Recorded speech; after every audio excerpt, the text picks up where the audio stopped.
Les essentiels du bassin depuis le port de Biganos sur le bassin à bord d'une embarcation d'Imarine, le bateau studio où on retrouve la conciergerie Maison Boréale avec tout d'abord Thibaut. Bonjour Thibaut. Bonjour Rémi. Alors effectivement, Maison Boréale va être partenaire de Imarine parce que vous allez proposer effectivement ce genre de balade qui sort des sentiers battus sur la Leyre et effectivement c'est quelque chose d'assez atypique qui vous correspond. C'est ça exactement. Pour nous, c'est une expérience qu'on souhaite proposer à nos voyageurs parce que ça sort des sentiers battus.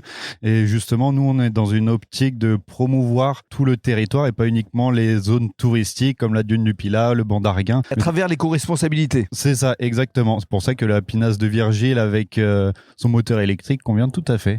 Et alors, parlez-nous de votre conciergerie. Vous êtes présent sur le bassin depuis 5 ans à peu près ? Oui, tout à fait. Ça fait 5 ans que j'ai fondé Maison Boréale. Donc, c'est une conciergerie familiale. Avec votre maman ? C'est ça, exactement. Donc, Marielle qui nous accompagne aujourd'hui. Donc, nous, on a l'agence qui est dans le centre-ville d'Arcachon. Boulevard de la Plage. C'est ça. Exactement. Et donc, on est vraiment orienté sur la location de vacances haut de gamme et très haut de gamme sur le bassin d'Arcachon. Donc, Arcachon et le Pilat. Avec des propositions, effectivement, assez atypiques. C'est le but. C'est ça, exactement. Notre métier, c'est pas uniquement de faire de la location, mais de proposer justement des expériences après la location. Avec de l'émotion, avec de l'immersion. C'est ça. Pour nous, le luxe, c'est ça, justement. Exactement. Merci beaucoup, Thibaut. On va donner la parole justement à plusieurs personnes qui sont présentes, qui ont vécu cette expérience, cette immersion. Avec tout d'abord Julie. Bonjour Julie. Bonjour Rémi. Alors qu'est-ce que tu as ressenti justement durant cette balade en pinasse électrique et avec une halte ici au port de Biganos ? Agréablement surprise. Je ne savais pas ce que c'était une pinasse, donc j'ai découvert ça. Et pinasse électrique.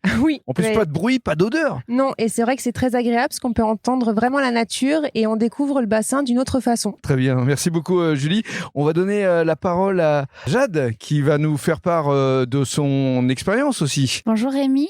Oui, moi j'ai passé un agréable moment aujourd'hui. Ça fait très peu de temps que je connais le bassin et aujourd'hui j'ai pu le découvrir d'une autre façon. Et ça fait plaisir parce que vous avez pu échanger. C'est ça aussi l'intérêt. Exactement, j'ai échangé avec beaucoup de personnes et j'ai découvert beaucoup de monde. Et un paysage aussi très naturel. Exactement. Alors on va donner maintenant la parole à Jean-Marc qui lui est un peu plus aguerri, qui va nous parler aussi de ce qu'il a ressenti durant cette balade en pinasse électrique. Bonjour Jean-Marc. Bonjour Rémi. Un bon moment de convivialité, une découverte incroyable, moi qui ne connaissais pas du tout le bassin, et puis une nature incroyable qui s'est ouvert devant nous, un skipper émérite qui a réussi avec une belle expérience. Beaucoup d'expérience qui vous a raconté le bassin aussi, c'est ça ? Merveilleux, voilà. Merveilleux. Je le conseille en tout cas. On va justement conclure avec Virgile Loga, qui est notre partenaire Imarine. Bonjour Virgile. Oui, bonjour à tous. Qu'est-ce que tu as ressenti Virgile ? Parce que c'est vrai que c'est une belle expérience et un beau partage. Ah oui, là, il y a une bonne équipe éclectique, mais belle équipe. Et avec plusieurs générations, c'est ça aussi qui est intéressant. Ouais. Il y a les jeunes, il y a les moins jeunes. Et en tout cas, il y a des personnes qui apprécient ce moment. Je suis heureux que le bateau ait été prétexte à réunir tous ces gens-là. Ouais. Et c'est le but premier de mon projet. C'est-à-dire réunir autour de l'éco-responsabilité un maximum de personnes à tous les niveaux et qu'on puisse défendre cet art de vivre du bassin dans les meilleures conditions possibles. Voilà. Je pense qu'aujourd'hui, c'est réussi. C'est la vocation des essentiels du bassin à travers ces interviews sur le bassin. Merci beaucoup Virgile. Bravo Rémi. Et merci à tous. Au revoir. Merci.